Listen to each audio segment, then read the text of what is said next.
안녕하세요. 오늘은 단어 얘기를 좀 해보려고 하는데요. 너무 뻔한 얘기죠. 너무 뻔한 얘기. 그런데 결국 외국어 능력이라는 건 궁극적으로는 어휘력으로 이제 완성된다. 이렇게도 볼 수도 있거든요. 내가 얼마나 많은 표현을 다양하게 할 수 있느냐는 결국은 어휘력하고 배경 지식으로 끝나게 되는데, 물론 뭐 거기 여러 가지 문법이나 여러 가지 표현 영역들이 깔려 있긴 하겠지만 결국 완성은 어휘력이나 배경 지식으로 되지 않느냐, 이렇게 생각합니다. 영어 처음 배우는 우리 아이들 그 단어 때문에 엄청나게 고생을 많이 해요. 여러 가지 방법들이 있고 여러 가지 이제 기계라든지 도움을 주는 여러 가지 아이디어들이 있는데, 오늘은 그 너무 뻔한 얘기지만 단어 얘기 좀 해보려고 합니다. 자, 우리가 흔히 말하는 단어 학습이다. 단어 학습한다라는 얘기는 뭔가를 기억한다는 얘기죠. 그죠? 우리 암기한 걸 잊어버리지 않고 기억한다라는 얘기인데, 기억한다는 말의 반대말은 아까 얘기했던 망각입니다. 잊어버린다는 거죠. 여기서 진리를 한번 해볼게요. 왜 사람은 한번 암기한 걸 잊어버릴까? 네. 여러분은 왜라고 생각하세요? 왜 잊어버릴까? 너무 당연한 거 아닌가? 잊어버리지 않는 게 이상한 거지. 언젠가 잊어버려야지. 네. 그러면 왜 그럴까요? 여기 차강을 누군가가 차관을 이렇게 했어요. 결국 기억한다는 얘기는 어떤 우리 세포가 정보를 담고 있다는 거 아닐까? 그리고 그 세포는 언젠가는 죽으니까 50회 정도 세포 분열을 하다가 언젠가는 죽으니까, 왜냐하면 얘가 영원히 사는 게 아니니까 그 세포에 담겨있던 정보가 날아가는 거 아닐까? 그렇게 생각을 한 거예요. 여기서 착안해서 만든 학습법이 바로 그 유명한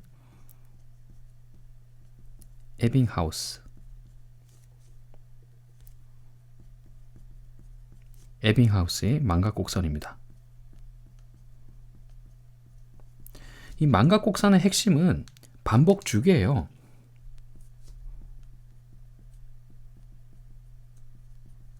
정리를 해보면 단어를 기억한다는 얘기는 잊어버리지 않는다는 얘기인데, 왜 잊어버릴까? 왜냐하면 그 정보는 세포에 담겨있다고 가정을 하는 겁니다.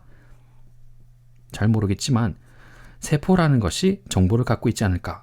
그리고 그 세포는 언젠가는 50번 정도 자기 복제를 한 다음에 죽으니까, 불사가 아니니까, 그러니까 세포가 죽기 전에 반복해서 학습하면 되지 않을까? 어떻게 보면 굉장히 단순한 얘기인데 이게 굉장히 중요해요. 네. 그러면 반복을 해주는데 가장 효율적인 반복 주기는 있을까라고 고민한 겁니다. 그게 에빙하우스라는 사람이 만들어낸 망각곡선이에요. 이렇게 반복을 해주면 가장 장기 기억, 단기 기억에서 장기 기억으로 잘 넘어가더라. 지금 반짝 암기한 게 아니라, 언젠간 없어지는 게 아니라 계속해서 머리에 남아있더라라고 말한 겁니다. 대부분에서 단어 학습에 관련된 이 단말기들, 스마트폰에 담겨있는 어플이 됐던 아니면 전용 단말기가 됐던, 돈 굉장히 비싸죠. 몇십만 원 하는 것도 있는데, 단어 학습용으로 만들어진 단말기들이 대부분은 에빙하우스의 망각곡선, 반복 주기를 기초로 하고 있습니다. 이게 첫 번째예요. 그래서 여러분들이 단어를 암기를 한다고 했을 때 어떤 게 가장 효율적일까라고 하면, 결국은 여러분들이 네이버를 찾고 구글을 뒤지고 나면 결국은 여기로 귀결하게 될 겁니다. 모든 분들이 여기로 귀결하게 될 거예요. 자, 이게 첫 번째 가장 큰 줄기입니다. 단어 학습을 한다고 하면 결과적으로는 여러분들이 찾고 찾으면 여기로 이제 결론을 내릴 거예요. 두 번째는 뭐냐면, 결국은 세포라는 건데, 이 세포라는 건 결코 혼자 존재하는 게 아니에요. 세포는 나름의 다른 세포와 네트워크를 가지고 있습니다. 연결이 돼 있다는 말이죠. 자기 혼자는 존재하지 않는다. 우리 그 과학 시간에 배웠던 뉴런이라는 복잡한 구조를 가지고, 저도 잘 모릅니다. 하여튼 중요한 건 세포는 혼자 있는 게 아니라 여러 가지 다른 세포들과 항상 연결이 돼 있더라. 그러면 이런 거죠. 세포가 하나 있고 이 세포들이라고 생각을 해보세요. 이 세포가 내가 원하는 정보를 가지고 있습니다. 근데 이 세포는 자기 혼자 존재하는 게 아니라 다른 이런 세포들과 복잡한 관계를 가지고 있어요. 그러면 이 세포가 죽더라도 이 세포와 관련된 다른 세포들이 이 세포가 가지고 있는 정보를 공유하고 있지 않을까? 그러면 어떤 정보를 줄 때 단순하게 하기보다는 좀 더 복잡하게, 좀 더 정확하게 하면 다양하게 자극을 주면 되지 않을까? 그러면 이 세포가 죽더라도 다른 세포들이 그 정보를 공유하고 있기 때문에 얘를 통해서 여가 소실이 됐던, 날아갔던 이 정보를 복구할 수 있지 않을까라고 착안을 한 거예요. 그래서 단어를 암기할 때 이렇게 합니다. 그냥 영어 단어 애플에다가 사과 요렇게만 외우지 말고, 단어장에다가 보통 학생들이 정리하면 이렇게 정리하잖아요. 애플 써놓고 옆에다 사과 이렇게 끝내잖아요. 이렇게 하지 말고 발음도 넣어주고, 네, 이건 소리라는 거죠. 소리 정보도 주고 또 시각 정보도 주는 거죠. 그림이죠. 요것도 줘서 여러 가지를 줘서 다양하게 뇌를 자극을 하면, 뇌세포를 자극하면 좀 더 효과적으로, 하나가 없어지더라도 다른 것 때문에, 왜냐하면 연결이 됐으니까 얘가 죽더라도 다른 애들 때문에 이 정보가 기억이 나지 않을까, 이렇게 착안을 하는 겁니다. 여기서 뭐 많죠. 그래서 뭐 문장을 하겠다. 네. 그 다음에 좀 더 재밌는 거 있어요. 뭐 이런 거 있죠. T-I-R-E, tired 그러면 타이어도 힘들면 뭐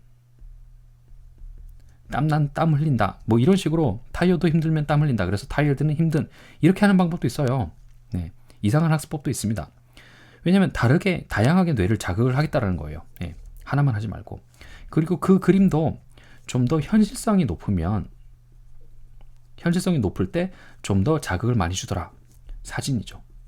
그리고 동영상. 그런데 단어 학습을 하려고 사진 찍고 동영상 찍으면 돈이 너무 많이 들잖아요. 그러니까 단순하게 뭘 합니까? 졸라맨. 네, 스틱맨이라는 졸라맨을 쓰는 겁니다. 돈을 좀 더 많이 쓰면 사포화. 이런 걸 쓰겠죠.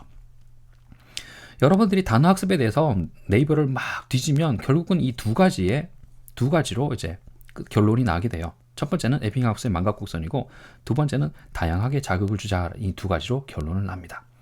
그런데 이 뻔한 이 얘기를 하려고 제가 이렇게 정리를 하면 시간 아깝잖아요. 뭔가 하나 더 해야 되죠. 네, 하나 더 제가 알려드리려고 합니다. 그것 때문에 오늘 이렇게 떠들고 있는 거예요. 자, 그 다음에 뭐냐면 기억이다, 망각이다, 여기서 관련된 것이 또 뭐가 있냐면 매직 넘버라는 게 있어요.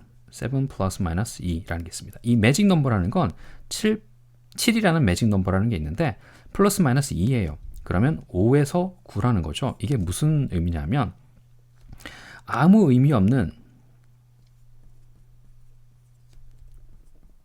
제가 그래서 숫자를 막 쓰고 있는데 이런 아무 의미 없어 보이는 숫자를 제가 막 나열했을 때 보통 사람들은 몇 개 정도를 연속해서 틀리지 않고 기억하느냐, 5개에서 9개 정도는 보통 기억을 하더라. 그러면 여기에서 한 이 정도 하나 더 있어야겠죠. 요렇게. 그럼 요 정도는 보통 사람들이 다 기억을 하더라는 겁니다. 예. 5개에서 9개 정도. 이게 정상이라는 거예요. 네. 랜덤하게 무작위로 막 정보를 줬을 때. 그럼 여기서 끝나느냐? 보통 사람들의 한계는 무조건 5에서 9가 한계냐? 이 9라는 한계를 넘어갈 수 없을까? 넘어갈 수 있다라는 게죠. 예. 넘어갈 수 있어야지 재밌는 거죠. 예. 어떤 거냐면 카드 읽기. 이런 걸 주제로 하는 영화 많죠. 카지노에 가서 무슨 이제 카드 게임을 하는데 홀덤 이런 걸 하는데 카드를 다 외우는 거예요, 주인공이. 그래서 그 다음에 무슨 카드가 나올지를 이미 다 예측을 하는 겁니다. 카드 읽기를 한다는 거죠. 이거 불법이라고 합니다. 카드 읽기는. 네, 카지노에서 카드 읽기 하는 사람들 잡아내서 이제 쫓아낸다고 그러는 얘기도 나오는데, 보통 사람이 9개 이상의 무작위 랜덤한 정보를 더 암기할 수 있을까? 그걸 훈련을 할 수 있을까? 그래서 기억을 키울 수 있는, 기억력을 높일 수 있는 훈련 방법이 있을까? 있다라는 거예요. 예. 그 방법을 다음에 보여드리려고 합니다. 그래서 결론은 이렇게 나오는 거죠. 대부분의 단어 학습은 반복을 해주면 좋더라. 그리고 단어만 하지 말고 여러 가지 자극을 동시에 여러 가지 자극을 동시에 주면 좋더라라는 건 누구나 다 알고 있는 얘기예요. 이런 학습 방법은 누구나 따라가야 됩니다. 왜냐하면 다른 사람들은 다 알고 있으니까. 그러면 여기에 더 나가서 우리 아이들의 기억력 자체를 높일 수 있는 방법은 없을까? 그러면 한 번에 암기할 수 있는 양도 늘어날 수 있으니까 거기에 대해서 얘기를 한번 해보려고 합니다. 왜냐하면 매직 넘버 7 플러스 마이너스 2를 넘어갈 수 있는 9를 넘길 수 있는 뭐가 있을까? 예, 그걸 보여드리려고 해요.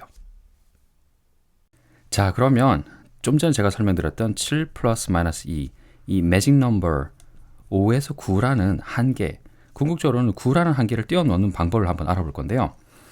이 원리는 부익부 빈익빈 원리입니다. 부익부 빈익빈 단어도 이게 적용이 돼요. 안타깝지만 그렇습니다. 먼저 제가 문제를 한번 내볼게요. 제가 숫자를 마음대로 막 불러볼 텐데 여러분들이 한번 외워보기 바랍니다. 9, 1, 6, 2, 5, 3, 6, 4, 9, 6, 4. 제가 10초를 드릴 테니까 이 숫자를 한번 순서를 틀리지 않고 그대로 한번 외워보세요. 외우고 있나요?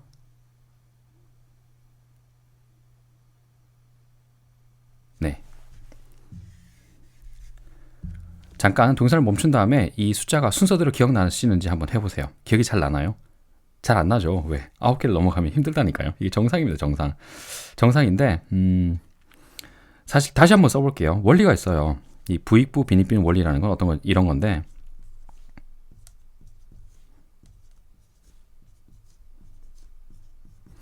사실은 이렇게 규칙이 없어 보이는 숫자들이 사실은 제곱수입니다. 3의 제곱수, 4의 제곱수, 5, 6, 7, 8의 제곱수입니다. 3부터 8까지의 제곱수를 순서대로 쭉 써놓은 거예요. 이 원리를 알고 있으면 굳이 이 많은 숫자를 외우지 않아도 되겠죠. 이 원리가 뭐냐면 결국은 암기해야 되는 정보의 양을 줄이는 거예요. 어떻게든 그 속에서 규칙성을 찾는 거죠. 스펠링의 규칙성을 찾아서 하나하나 낮게 전혀 관계없는 것 같은 이 숫자들의 조합 속에서 자기 나름대로의 규칙을 찾는 겁니다. 그래서 내가 외워야 되는 무의미하게 보이는 이 정보들의 관계를 찾아서 정보의 양을 줄여주는 방법이 있어요. 예를 들면 이런 겁니다. 단어를 외우는데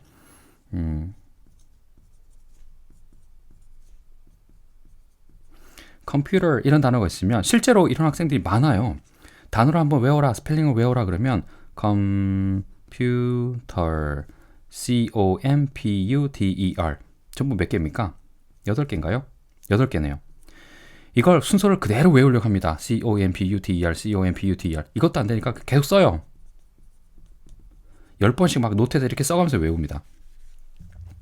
자기 스스로 이 매직 넘버 여기다 도전을 하는 셈인데 이건 못 이겨요. 그리고 단어 하나만 가지고 끝나는 것도 아니고 그래서 저는 이제 학생들한테 이렇게 원리를 알려주는데 네가 알고 있는 기존에 알고 있는 단어를 응용해서 그 네가 알고 있는 단어와 새로 암기해야 된다는 속에서 비슷한 점을 한번 찾아봐라고 해요. 원래 알고 있는 단어 예를 들어서 컴이 있으면 이거 컴이라는 이거 단어하고 발음이 똑같네. 여기 이가 없지만 그러네. 그 다음에 퓨 이런 소리 나잖아. 그 다음에 털 이렇게 되네. 그러면 컴퓨터는 C-O-M-P-U-T-E-R이 아니라 C-O-M-P-U-T-E-R 이렇게 이어지는 겁니다. 자기가 직접 알고 있어야 되는 건 3개에 불과해요. 컴퓨터 이렇게 되는 거죠. 그 다음에 예를 하나 더 들어보면 activity 초등학생들에게 activity라는 단어는 좀 어려울 수도 있습니다. 그런데 이 단어를 activity 이거 tv라는 소리가 똑같네. 그 다음에 나중에는 ty가 ti가 아니고 ty가 되는구나. 이거 특이하네. 왜냐면 여기는 I 붙어서 tv라고 했는데 여기는 또 t인데 i가 아니고 y네. 끝이 y로 끝나는구나. 그러면 외워야 되는 거는 act라는 말이 있고 activity 이렇게 되겠죠. 그래서 묶어서 보면 자기가 암기해야 되는 단어 숫자가 확 줄어요. 제가 처음에 분익부 빈익빈이라고 했잖아요. 부익부 빈익빈. 이게 무슨 소리냐면 기존에 알고 있는 단어가 많으면 많을수록 새로운 단어를 외우는데 훨씬 더 유리해집니다. 이 원리를 적용하면. 그래서 단어를 점점 외우는 게 어려워지는 게 아니라 단어를 외우는 게 점점 쉬워져요. 예를 들어서 activity라는 말을 배우기 전에 분명히 이 학생은 아마도 act라는 말을 먼저 배웠거나 active라는 말을 먼저 배웠을 가능성이 더 높아요. 왜냐하면 이런 단어들이 훨씬 더 쉬우니까. 그러면 act에서 active까지 가는 건 쉽겠죠. eve를 붙이면 active가 되는 거네. 그런데 여기다 또 e를 없애버리고 ity. 그래서 et라는 말 붙여서 active에다가 et, activity라는 말이 된 거네. 이렇게 올 수도 있죠. 또 컴퓨터라는 말은 컴퓨터라는 말이 더 쉬워요. 근데 그 이전에 컴퓨터라는 말을 을 붙이면 뭐뭐 하는 기계나 사람이 된다고 내가 들었는데, 그러면 을이 없는 말도 있지 않을까? 그러면 컴퓨터가 있기 전에 컴퓨터라는 말이 있지 않을까? 라고 거꾸로 유추를 한번 해보는 거죠. 그러면 이거는 계산하다 라는 동사가 있거든요. 그럼 계산하다 라는 말이 있다라는 건 그 전에 계산이라는 말도 있지 않을까? 라고 생각하는 거죠. 그러면 컴퓨터가 computation 이렇게 되겠죠. 그러면 계산이라는 말이 되는데, 계산 연산이라는 말이 되는데, 이 부분은 예전에 제가 여기 동그라미 그래서 품사를 적용해서 외워라. 5개의 품사를 통해서 단어를 암기해라 라는 거기에 나왔던 부분이고요. 앞부분만 생각하면 이 부익부 빈익빈이라는 원리를 적용하면 내가 암기해야 되는 정보의 양을 줄여주는 거예요. 어떻게? 규칙성을 나름대로 찾아서 한다는 거죠. 이게 스펠링이 됐던 아니면 발음이 됐던 또는 의미가 됐던 상관없습니다. 어쨌건 단어를 외운다는 건 스펠링과 의미를 연결하는 거니까 내가 기존에 알고 있는 단어들의 원리를 최대한 적용을 해보는 거예요. 그래서 얼핏 보면 단어를 외우는 시간이 더 많이 걸릴 것 같지만 이게 훨씬 더 효과적입니다. 첫 번째는 정보의 양이 줄고요. 두 번째는 제가 어제 좀 전에 설명드린 거 있죠. 뉴런이라는 것. 서로 연결이 돼 있단 말이에요. 세포들이 단독으로 존재하는 게 아니라 뭔가 연결고리가 있는데 연결고리를 많이 만들면 많이 만들수록 좀 더 기억이 더 잘 됩니다. 그래서 이런 규칙성을 찾는 것과 정보의 양을 줄이는 것, 두 가지 방법을 동시에 쓰는 방법이 부익부 빈익빈 단어 암기 원리였어요. 꼭 한번 써보기 바랍니다. 부익부 빈익빈 단어 암기에도 이 원리가 적용이 돼요. 이미 공부를 많이 한 학생들은 그 다음에 공부하는 게 너무 과정이 쉬워지고 단어 암기하는 것이 더 쉬워지고 좀 공부가 안 돼 있는 학생들은 공부하는 그 과정이 굉장히 어렵습니다. 똑같은 과정을 하더라도. 그래서 초반에 어떻게 단어를 많이 외워주느냐, 많이 습득해주냐가 굉장히 중요한데 오늘 그 이야기 한번 했죠. 예. 부익부 빈익빈 그 원리 꼭 기억하시고요. 또 돌아가는 길이 지름길이라는 얘기도 있잖아요. 그죠? 어떻게 보면 이것저것 원리 생각하고 유추하고 이런 것들이 더 시간이 많이 걸리는 방법이라고 느껴질 수도 있는데 사실은 그렇게 함으로써 어휘를 공부처럼 단기간에 뭔가를 많이 외우는 게 아니라 오랫동안 기억하는 게 중요한 거잖아요. 그렇게 봤을 때 이렇게 유추하는 방법, 그다음에 내가 기존에 알고 있는 단어를 응용해서 다시 단어를 암기하는 이 방법이 굉장히 효과적일 겁니다. 그래서 단어 고민되시죠? 이 방법 꼭 한번 써보세요. 그리고 중요한 겁니다. 부익부 빈익빈 많이 아는 학생이 더 많이 공부할 수 있게 됩니다. 앞으로도 꼭 기억해주세요.